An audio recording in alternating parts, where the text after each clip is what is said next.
자, 오늘은요, 이 레바논에서 발생한 그 삐삐와 무전기 이 동시다발적인 폭발 사건, 이틀 동안 이 하루 건너 계속 발생했잖아요. 두 건의 사건이. 자, 오늘 그 전모를 좀 전해드리겠습니다. 이스라엘의 그 교묘하리만큼 치밀한 작전이 어떤 방식으로 어떻게 진행되는지를 오늘 그러면 아시게 될 겁니다. 자, 레바논 전역에서 동시다발적으로 폭발해서 대규모 사상자를 낸 삐삐 폭발 사건. 이와 관련해서 그 삐삐는 어디서 만들었나가 지금 초미의 관심인 건 사실인데요. 자, 여러분들도 아시다시피 사건 직후에는 그 삐삐와 관련해서 대만의 무슨 골드 아폴로? 라는 그 대만의 회사가 그 회사 스티커가 거기에 붙어 있었다. 그래서 거기서 만든 거다라는 뉴스가 막 쫙 나왔었잖아요. 그런데 이제 그 후에 아니다. 우리 회사는 상표권만 사용하게 그 상표권 사용권을 판매한 거고 헝가리의 한 회사가 만든 거다. 막 그렇게 강변을 하면서 이제 또 그런 뉴스도 계속 나왔었죠. 그러다 보니까 이제 그래? 그럼 그 헝가리 회사가 이스라엘과 짜고 결탁했고 만들었구만. 헝가리가 그런 나라였나? 헝가리가 그럼 나라 차원에서도 이스라엘하고 결탁하는 그런 나라였나라는 데까지도 생각하게 됐었습니다. 그런 여러 가지 의문도 제기되고 그랬었습니다. 그런데 이건 다 가라. 다 옛날 얘기가 되어버렸습니다. 자, 그런데 이제 답이 나왔습니다. 그 문제의 그 삐삐와 그 워키토키 같은 그 무전기 등은 이스라엘이 직접 생산해서 헤즈볼라에 팔았다라는 것이 지금 정설입니다. 방식은 이렇습니다.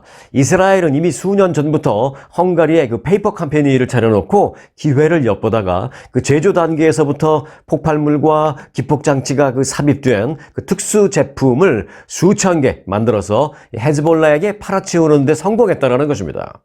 이번 사건에 대한 그 브리핑을 받은 미국의 전 현직 고위 정보 당국자 12명을 취재한 그 뉴욕타임즈의 보도 내용을 좀 취합해 보면 어느 정도 우리가 그림을 그릴 수가 있습니다. 자, 이번 폭발은 이스라엘 정보기관이 오랫동안 준비해온 작전이었던 것으로 일단 그렇게 파악하면 되겠습니다. 이 폭발한 무선 호출기의 잔해에는 아시다시피 그 대만 업체 골드 아폴로라고 쓰여져 있는 그 스티커가 부착되어 있었다라고 말씀드렸었죠. 그 사건 직후에 나왔던 뉴스에서는.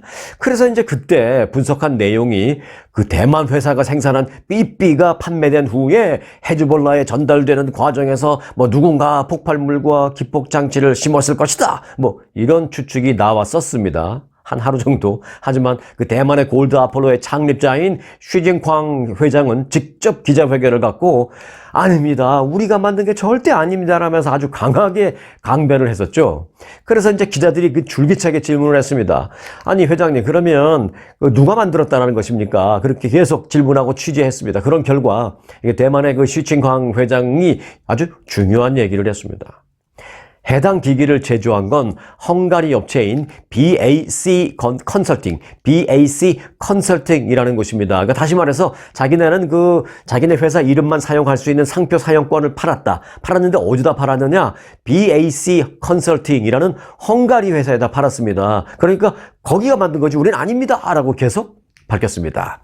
자, 그런데 흥미로운 점은요, 이 BAC 컨설팅이라는 회사 역시 그 문제의 그 무선 호출기를 만들지 않았다라고 또 그들도 주장하고 있는 겁니다. 2022년 그 BAC 컨설팅이라는 회사를 설립했다고 한 크리스티나라는 그 CEO는요, 내가 BAC 컨설팅의 CEO입니다. 라고 하면서 어제 그 NBC TV와의 전화 인터뷰를 했습니다. 거기서 대만의 골드 아폴로와 협력한 건 사실이다. 그러니까 거기서 우리가 그 상표 사용권을 산 건 사실이다. 뭐 그 부분은 인정을 하면서도 하지만 나는 그 무선 호출기, 그런 삐삐 뭐 이런 거를 만들지는 않습니다. 우리 회사는 그런 거 만들지 않았습니다. 그리고 솔직히 나는요 그냥 중개인일 뿐입니다. 라고 말했습니다. 에? 이건 또 무슨 소리? 그럼 도대체 어떻게 된 걸까요? 다들 자기들은 아니다. 자기들이 만든 건 아니다. 라고 그렇게 하고 있는데 말입니다. 네. 이와 관련해서 이제 그 뉴욕타임즈 또 NBC TV 등 그 내용을 좀 종합해보면 그림을 그릴 수 있다라고 말씀드렸잖아요. 그 뉴욕타임즈는 익명의 미국 정보 당국자들을 여러 명 상대로 취재한 결과 헝가리의 그 BAC 컨설팅이라는 그 회사는 이스라엘이 위장을 하기 위해서 설립한 소위 페이퍼 컴퍼니, 유령 회사에 불과하다라는 것입니다. 그래서 무선 호출기를 만든 건 사실 그들도 아니고 궁극적으로는 이스라엘 정보 당국이 만들었다라는 것입니다. 결국 이스라엘이 만들었다라는 것입니다. 크리스티나라는 그 CEO는요, 나는 그저 중개인일 뿐입니다 라고 강변을 했는데, 이를 토대로 보면 그녀도 회사 이름을 결국 이스라엘에 빌려준 것에 불과하다는 그런 얘기인 듯 싶습니다. 자, 정리를 하자면 대만의 골드 아폴로라는 무선 호출기 제작 회사, 이 골드 아폴로라는 회사는요, 그 삐삐 무선 호출기 또는 무전기, 사실은 이런 기술이 지금 우리 반도체 만드는 기술과 비하면 한 20, 30년 전 옛날 기술이긴 하죠. 그래서 삼성 같은 데는, 삼성이 무슨 삐삐 만들어요? 요새 안 만들잖아요. 다 최첨단으로 가잖아요, 큰 회사들은. 그래서 사실은 조금 중소기업체 중에서 기술력을 갖고 있는 그런 회사는 이제 그런 대기업이 안 만드는 삐삐, 무전기 이런 거를 여전히 만들면서 나름대로 그쪽 세계에서는 최고의 기술력을 인정받는 회사, 이런 식으로 자리를 잡고 있습니다. 그 중에 하나가 이제 대만의 골드 아폴로라는 회사, 인정받은 나름대로 그런 회사인데, 대만의 골드 아폴로라는 그 무선 호출기 제작에 있어서 세계적인 기술을 갖고 있는 그 회사의 이름을 그들은 헝가리의 BAC 컨설팅이라는 회사에게 사용 권한을 팔았고요. 또 그걸 산 헝가리의 BAC 컨설팅이라는 회사는 사실 또 페이퍼 컴퍼니인데, 이는 이스라엘 정보기관이 이용한 유령 회사다. 그래서 그 BAC 컨설팅이라는 회사는 마치 자기들이 무선 호출기를 생산하는 것처럼 했지만, 이 역시 회사 이름만 빌려준 것이다 라는 것이죠. 어디다가 빌려줘요? 네, 이스라엘 정보기관에게 빌려준 것입니다. 자, 그래서 이스라엘 정보기관이 설립한 페이퍼 컴퍼니는 어떻게 움직였을까요? 이스라엘 정보기관이 운영하는 그 페이퍼 컴퍼니는 실제적으로는 자신들이 이스라엘 모처에 용역을 주어서 무선 호출기를 실제로 자기가 만듭니다. 이스라엘 그 모사드라고 하죠. 그 해외 정보국. 이스라엘은 정보국이 2개입니다. 예를 들어서 한국은 국가정보원 하나, 미국은 중앙정보국 CIA 하나가 국내 정보, 국외 정보 다 하는데, 이스라엘은 정보국이 2파트로 나누어져 있습니다. 여러분들이 아시는 모사드, 요거는 이제 해외 정보만 전담으로 하는 정보국이고요. 또 이스라엘이 국내 정보를 전담으로 하는 정보국이 따로 있습니다. 그거는 신베트라고 합니다. 여하튼 신베트가 됐든 모사드가 됐든 이스라엘 정보국이 하청을 또 줘서 다른 이스라엘 관계자들이 그 운영을 하는 회사에서 그들이 만든 겁니다. 그들이. 그래서 처음에는 일반인들을 상대로 이것을 판매합니다. 그냥 레바논이 됐든 어디가 됐든 일반 사람들한테 요거를 10개씩, 100개씩 천천히 팔기 시작합니다. 처음부터 이스라엘이 만든 그걸 이 이스라엘이 다른 회사를 통해서 물론 팔았겠지만 처음부터 헤즈볼라한테 바로 팔지 않고요. 아주 천천히 제품에 대한 신용은 좀 쌓아가기 시작한 것입니다. 그렇게 처음에는 일반인들에게도 무선 호출기를 그렇게 판매했지만 이스라엘 그들의 진짜 목표는 헤즈볼라 대원들에게 파는 거였습니다. 성능 좋은 제품이 비교적 생각보다 다른 것보다 좀 저렴한 그런 가격에 팔려나가기 시작하고, 또 그것도 잘 팔려나가기 시작하고, 또 사보니까 또 실제 고장도 별로 없이 쫙 성능도 좋고 소리도 좋고 빵빵 잘 터지고 이렇게 잘 되니까 어느 순간 이 헤즈볼라 측에서도 이 대원들에게 배포할 삐삐나 무전기를 사야 되는데 뭘 살까 하다가 그것들이 눈에 들어오기 시작한 것입니다. 그렇게 이스라엘 정보국이 폭발물을 심어놓은 폭탄 삐삐는요, 헤즈볼라의 의심을 뚫고 팔려나가기 시작한 것입니다. 이스라엘의 그 폭탄이 실린 삐삐를 헤즈볼라 대원들이 허리춤에 차고 다니는, 또 주머니에 넣고 다니는, 또는 가방에 넣고 다니는, 그야말로 현대판 트로이 목마가 된 것입니다. 적군의 무기가 커다란 트로이 목마 속에, 또는 적군의 무기와 적군의 그 장병들이, 군사가 커다란 트로이 목마 속에 숨어서 이렇게 성 안으로 들어오는 그런 옛날 스토리가 있잖아요. 똑같이 이스라엘이라는, 어찌 보면 헤즈볼라의 입장에서 보면은 적군인데, 그 적군이 심어놓은 폭탄이 내가 돈 주고 사는 내 삐삐, 내가 돈 주고 산 내 무전기 안에 심어져 있던 것이죠. 완전히 저는 이걸 현대판 트로이 목마라고 생각합니다. 자, 그러던 어느 날 이스라엘은 원격 조정 스위치를 눌러버립니다. 그렇게 수많은 희생자가 생겨나게 된 것입니다. 수백 개의 삐삐가 동시다발적으로 팡 하고 폭발한 날은 17일. 이로 인한 사망자 수는 최소 12명, 부상자는 무려 3천여 명, 그리고 그 중에서 한 300여 명은 중태, 자, 그 사건 있었던 바로 다음 날, 그 다음 날인 18일에는 역시 레바논 수도 베이루트 외곽 등지에서 헤즈볼라가 사용하는, 이번에는 삐삐가 아니고 휴대용 무전기, 뭐 워키토키 하면 좀 더 이해가 쉬울까요? 그런 워키토키 같은 무전기가 연쇄 폭발하면서 추가로 또 20여 명이 숨지고 500여 명이 부상을 또 입었습니다. 자, 사건의 흐름은 그렇게 된 것입니다. 자, 숨겨진 내용은 그래서 다 나왔죠. 사태가 이렇게 확산되자 미국은 지금 머리를 아주 쥐어짜고 있습니다. 이스라엘이 그 미국과 상의도 없이 이렇게 마구 저지르는 이런 공격 행태를 보면서 혹시 하는 마음 때문입니다. 무엇가 혹시냐고요? 예. 혹시 이스라엘이 삐삐나 무전기 외에 그러면 또 다른 어떤 우리가 생각하지 못한 그런 통신기기나 또는 다른 어떤 곳에도 이렇게 비슷한 작전을 더 감행한 거 아닐까? 뭐 심지어 뭐 삐삐나 무전기가 아니라 헤즈볼라들이 사용하는 그러면은 뭐 요리기구가 될 수도 있고 뭐 인터넷을 하려고 무슨 노트북이 될 수도 있고 여하튼 그들이 구입하는 모든 어떤 전자기기나 어떤 생활기기에 이스라엘이 또 다 폭탄 심어놓은 거 아니야? 삐삐하고 무전기에만 이스라엘이 폭탄을 심어놨다라고 이제는 더 이상 누가 장담해? 또 what else? 이렇게 생각하는 것이죠. 또 있는 거 아닐까? 그런 가능성. 그리고 이제 이번 사태로 인해서 양측의 전면전이 발생할 수도 있으니까 그렇게 되면 어떡하지? 해서 이제 미국이 아주 골치 아픈 겁니다. 그것도 미국의 대선이 코앞인데 말입니다. 이제 그래서 이제 미국이 그런 우려를 하고 있는 겁니다. 그리고 이제 그 우려는요, 어제 오늘 사이에 일정 부분 현실화되고 있습니다. 이스라엘이 어제 그 레바논의 헤즈볼라를 겨냥해서 대규모 공습을 퍼붓기 시작했습니다. 이에 따라서 본격적인 군사작전이 시작되는 게 아니냐라는 관측이 지금 아주 걱정 속에 나오고 있는 것입니다.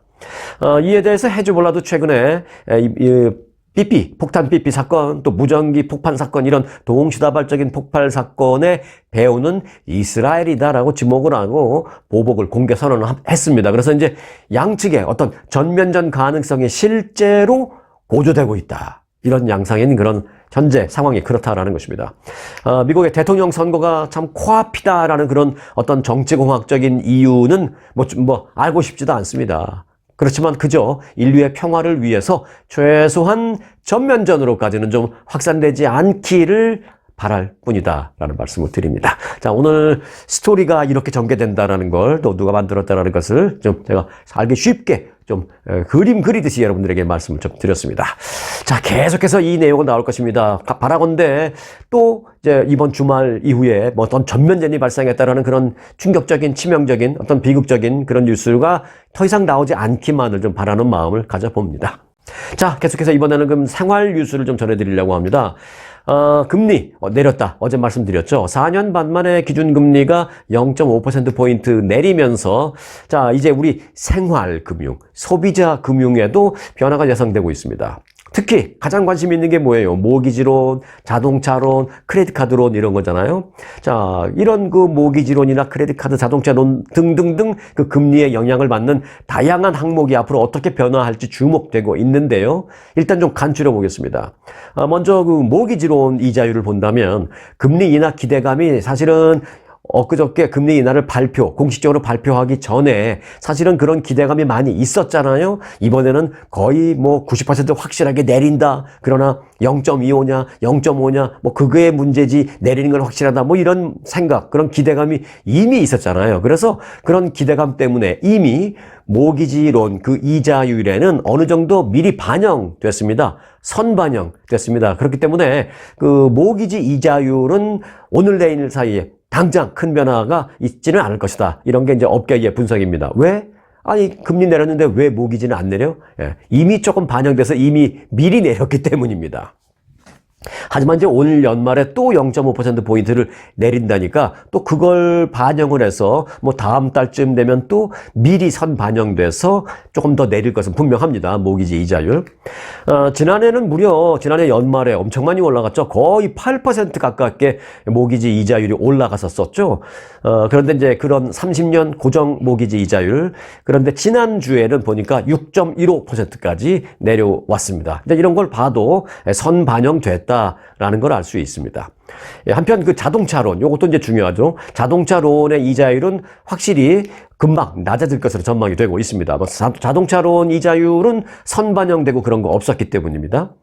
자동차 전문 플랫폼 에드먼드의 조사에 따르면 금리 인하 직전을 기준으로 자동차 론의 평균 이자율은 새 차의 경우에는 7.1%, 중고차의 경우에는 11.3%였습니다. 세긴 세죠. 네, 자동차 이자율은 좀 셉니다.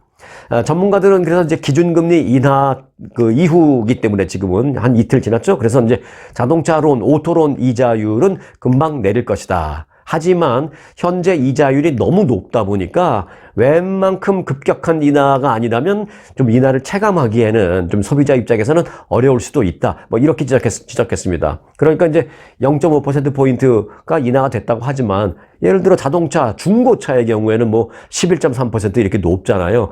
거기서 뭐 0.5%포인트 내려봐야 뭐 10점 몇 퍼센트가 될 터이니 11점 몇 퍼센트나 10점 몇 퍼센트나 소비자 입장에서는 많이 내렸네 라고 체감하기에는 아직도 너무 좀 높은 수준이다. 그걸 감안해달라. 이런 게 전문가의 입장입니다. 컨주머 리포트 얘기하니까 관련된 내용을 하나 더 말씀을 드릴게요. 소비자 권익을 위주로 해서 만들어지는 그 매거진이 있습니다. 컨주머 리포트라는 매거진인데 이게 그 새로운 연구 결과를 발표한 게 있는데요. 이 연구 결과에 무슨 내용이 있었냐면 시네몬, 계피, 이 계피와 관련된 내용이 있었습니다. 자, 시네몬, 즉 계피 제품들의 미국 내 제품 상당수에서 납성분이 검출된 것으로 나타났다는 것입니다. 이 계피 가루, 그리고 계피 혼합, 조미료 등등 제품 가운데 전체적으로 보면 3분의 1 정도에서 우려스러운 수준의 납 잔류량이 발견됐다라고 컨주머 리포트가 보도했습니다. 컨주머 리포트가 최근에 실시한 그 계피 테스트에서는요, 미국 내 제품 중에서 한 36개 관련된 제품, 계피 제품을 갖고 와서 조사를 했는데 36개 가운데 12개에서 납 성분이 1ppm 이상, 즉 1ppm을 초과하는 수준의 납 성분이 검출됐다는 것입니다. 컨주머 리포트의 그 식품 안전 테스트 책임자인 제임스 로저스라는 사람은요, 뭐라 그랬냐면 우리가 36개를 테스트를 했지만 우리가 더 많이 테스트를 했다면 더 많은 것이 발견되었을 것 같다. 이렇게 말을 했습니다. 일단 미국 내 계피 관련 제품의 3분의 1은 납성분이 기준치보다 더 많이 나왔다. 요게 포인트다라는 것은 알아놓으시기 바라겠습니다. 품귀 현상이 일고 있는 가방이 하나 있습니다. 지금 미국에서. 샤넬 가방, 샤넬 백 아닙니다. 그럼 구찌 백 아닙니다. 이런 명품 백이 아니고요. 트레이더 조스에서 판매하는 단돈 $2 99센트짜리, 2불 99짜리 토트백입니다. 트레이더 조스가 미니 캔버스 이 토트백을 다시 출시했습니다. 고객들이 이를 사기 위해서 지금 그래서 매장 밖까지 길게 줄을 서는 진풍경이 일고 있습니다. 뭐 살라고요? 네, 2불 99짜리 그 토트백 살라고요. 지난 3월에 처음 이게 출시됐었죠. 그 당시에는 일주일 만에 완전히 솔드아웃, 완판을 기록한 바 있는데 6개월 만에 이번에 재출시된 것입니다. 트레이더 조스 토트백은 뭐 특별할 건 없습니다. 그저 일반적인 다소 좀 도톰한 두께의 그 천이죠. 일반적인 그런 천에 트레이더 조스라고 그 마켓 이름이 그냥 딱 써져 있는 그게 답니다. 물병 좀 넣고 휴대폰 좀 넣고 지갑 좀 넣고 뭐 요런 정도 몇 가지 물건을 넣을 수 있는 정도 뭐 한 요 정도 사이즈 될까요? 뭐 아주 작지도 않지만 그렇다고 뭐 충분히 큰 사이즈도 아닌 그런 중간 사이즈 정도밖에 되지 않습니다. 무슨 명품은 당연히 아니고요. 2불 99짜리. 트레이더 조스 측은 토트백 판매할 수 있는 남은 재고량이 지금 얼마다라고 말을 해줄 수도 없다고 말합니다. 왜? 지금도 아직도 바깥에 줄 서 있으니까 이게 오늘 다 팔릴지 조금 남을지 모르겠다라는 것이죠. 계속 손님이 오니까. 그래서 이제 남은 게 얼마다, 그리고 언제까지 판매 기한이 언제까지다, 이걸 말해줄 수도 없다라고 말합니다. 왜? 갖고 있는 게 오늘 다 팔릴지 한 3, 4일 뒤에 다 팔릴지 알 수가 없기 때문에 그렇다라는 것입니다. 지금 이 순간도 길에 줄을 서고 있으니까 그렇습니다. 트레이더 조스의 2불 99짜리 토트백 원하시면 빨리 가면 있지 않을까. 근데 제 생각에는 아마 영상을 보시는 지금쯤 또 다 솔드아웃 되지 않았을까 그 생각이 들기도 합니다. 한번 체크해 보시기 바라겠습니다. 자, 국무부가요, 그 미국 여권 갱신할 때 이제 온라인으로 할 수 있는 그런 프로그램을 훨씬 더 활발하게 전면 재개를 해서 재편했다 이렇게 밝혔습니다. 이에 따라서 이제 미국 여권 갱신 절차가 아주 간소화될 전망입니다. 국무부는 여권이 만료된 지 5년이 지나지 않았거나 이게 이제 온라인으로 할 수 있는 자격이 되는 조건입니다. 여권 만료가 5년이 지나지 않았거나 또는 올해 만료되는 그런 미국인들의 경우에는 온라인을 통해서 여권 갱신이 가능하다라고 발표를 했습니다. 하지만 온라인 갱신이 안 되는 경우도 있습니다. 첫 번째는 미성년자의 여권 갱신을 할 때는 온라인으로 안 되고요. 그리고 첫 번째 여권 신청할 때, 지금 여권이 없어요. 그래서 처음 여권 신청하고 이런 거는 다 직접 가서 해야 되고요. 그리고 이제 해외에서 여권을 갱신하는 경우, 이건 온라인으로 안 된다라고 말씀드렸습니다. 신청자들은요, 그런데 온라인으로 할 수 있는 경우에 국무부 웹사이트에서 서류 작성을 하면 됩니다. 그리고 그 파일로 사진 전송하고, 그럼 수수료 보내라라고 하면 그 인터넷으로 그 수수료를 보내면 되는 것입니다. 그렇게 되면 이제 뭐 우체국 가서 사진 찍고 우체국 가서 사진 찍은 것도 프린트아웃해서 그거 같이 그 우편으로 보내고 이렇게 안 해도 된다라는 얘기고요. 그 다음에 이제 온라인으로 하니까 갱신하는 건 기간도 대폭 단축돼서 빨리 보내주겠다라고 그렇게 얘기하고 있습니다. 자, 끝으로 한 가지 아주 중요한 얘기인데요. 비행기에서 먹으면 안 되는 음식 한 가지 전해드리겠습니다. 뭘까요? 미리 한번 생각해 보신다면, 뭐 비행기에서 나오는 음식 가운데 먹으면 안 된다라고 얘기가 나오는 게 뭐가 있을까요? 뭐 비빔밥? 아니면은 무슨 과일? 아니면은 아니면은 무슨 뭐 모닝 롤 같은 빵? 그런 걸까요? 네. 다 정답이 아닙니다. 델타 항공의 그 조종사이자 부기장으로 현재 근무 중에 한 사람이요. 그러니까 뭐 조종사죠. 델타 항공의 한 조종사가 얘기한 거예요. 비행기에서 피해야 할 기내식과 음료가 있는데 그건 이거다라고 소개했습니다. 뭐라 그랬냐면 승무원들은 비행기에서 그 기내에서 운송할 때 사실은 그 커피의 더러운 비밀을 다 알고 있다라면서 비행기 기내에서 사용되는 그 커피에 특히 커피가 문제가 있는 것이라 그 커피를 타기 위해서는 왜 물을 부어야 되잖아요. 당연히 그 커피에 사용되는 그 물이 비행기 탱크에 있는 물에서 나오는 것인데 그 비행기 탱크 물의 오염 가능성을 비행기 승무원들은 다 알고 있기 때문에 웬만하면 승무원들은 커피나 티 같은 것을 이렇게 따라서 먹는 거는 안 먹으려고 합니다. 먹으면 병물, 커피를 타더라도 병물 데워서 자기들은 그렇게 먹는다는 것이죠. 델타 항공의 조종사 폴 야노비치라는 사람은요, 비행기에서 주의해야 할 음식 5가지를 소개했습니다. 자, 그럼 먼저 이른 아침에 비행할 때는 뭐 땡길지 몰라도 이 커피에 들어있는 카페인은 이미 한참 몇 시간을 이렇게 비행하는 과정에 있어서는 몸이 약간 탈수 상태인 경우가 많기 때문에 그런 기내 환경에서는 탈수를 더 유발시킬 수 있기 때문에 뭐 물이 깨끗하고 깨끗하지 않고 이런 걸 떠나서 커피 같은 카페인이 많이 든 음식은 일단 비행 중에는 권고하지 않는다. 뭐 이렇게 얘기하고 있습니다. 자, 그리고 두 번째, 승무원들은 여객기 내의 그 커피의 더러운 비밀을 잘 알고 있다. 커피를 타기 위한 그 물 때문에 그렇다라면서 비행기에서 판매하는 커피와 뭐 판매 아니라 뭐 제공하기도 하죠. 무료 제공. 비행기에서 판매 또는 무료 제공하는 커피와 티에 사용되는 비행기 내에 있는 탱크 물은 오염됐을 가능성이 있다고 말했습니다. 실제로 지난 2013년 미국의 방송사 NBC는요, 비행기에서 제공되는 커피와 티에 사용되는 물은 비행기의 큰 물탱크에 연결된 수도꼭지에서 나오는데 그 비행기에 있는 커다란 물탱크 청소를 거의 안 한다. 라고 보도를 했습니다. 물탱크 자체가 거의 청소가 안 되어 있으니까 거기서 나오는 이 물이 깨끗할 수가 없다라고 승무원들은 다 알고 있는 거죠. 그래서 커피를 먹더라도 무슨 자기들이 갖고 온 물병 따서 데워서 커피를 타 먹거나 뭐 조종사님한테 커피 갖다 줄 때 뭐 그럴 때 그렇거나 자기들은 그렇게 먹지 그 물을 수도꼭지에서 따라서 먹지 않는다는 겁니다. 이게 오염됐다는 걸 그들은 아는 거죠. 또한 한 승무원은 자신의 SNS를 통해서 이렇게 글을 올렸습니다. 비행기 안에 물탱크는 평소 청소하는 걸 난 보지도 못했다. 승무원들에게 물어봐라. 우리는 커피나 티를 거의 마시지 않는다. 이렇게 얘기했습니다. 뭐 여러 가지 이유 때문에 안 마시는 이유도 있겠습니다만은 그 물 더러워서 쓰기 싫어서 그렇다는 것입니다. 그래서 비행기에서 물을 마실 때는 뭐 커피나 티 떠나서 그냥 차가운 물, 맹물을 마시고 싶다 할 때는 항상 반드시 이 병물을 먹어야 한다라는 것이죠. 근데 뭐 일반적으로 비행기에서 나 목말르다 물 먹고 싶다 그러면 일반적으로 병물 주죠. 또 이제 커다란 병물에서 컵에다 따라 주죠. 그런 건 괜찮은데 뭐 물 먹고 싶다고 해서 안에 들어가고 그 수도꼭지에서 이렇게 따라다 주는 승무원은 없습니다. 하지만 커피나 티가 마시고 싶다 그러면은 타다 주죠. 근데 그 탔을 때 그 물은 물탱크에서 나온 그 물이라는 것입니다. 승무원들은 이 물탱크 청소 안 하는 거 아니까 안 먹는다는 거죠. 자, 오늘도 뭐 좀 도움이 되셨기를 여러분들에게 바라면서 자, 오늘 영상은 여기서 마치겠습니다. 대통령상 수상에 빛나는 초특급 아주 투어 모국 관광. 아주 모국 관광의 인기 비결은 전 일정 5성급 호텔의 럭셔리 숙박. 아주만의 27인승 VVIP 버스. 엄선된 맛집들이 선사하는 최고의 식사. 고객들의 표정이 증명하는 아주 단독 모국 관광은 그 누구도 따라할 수 없는 최고 인기 관광입니다. 건강검진도 모국 관광과 함께 하시면 훨씬 더 편리합니다. 모국 관광도 역시 아주 좋은 아주 투어.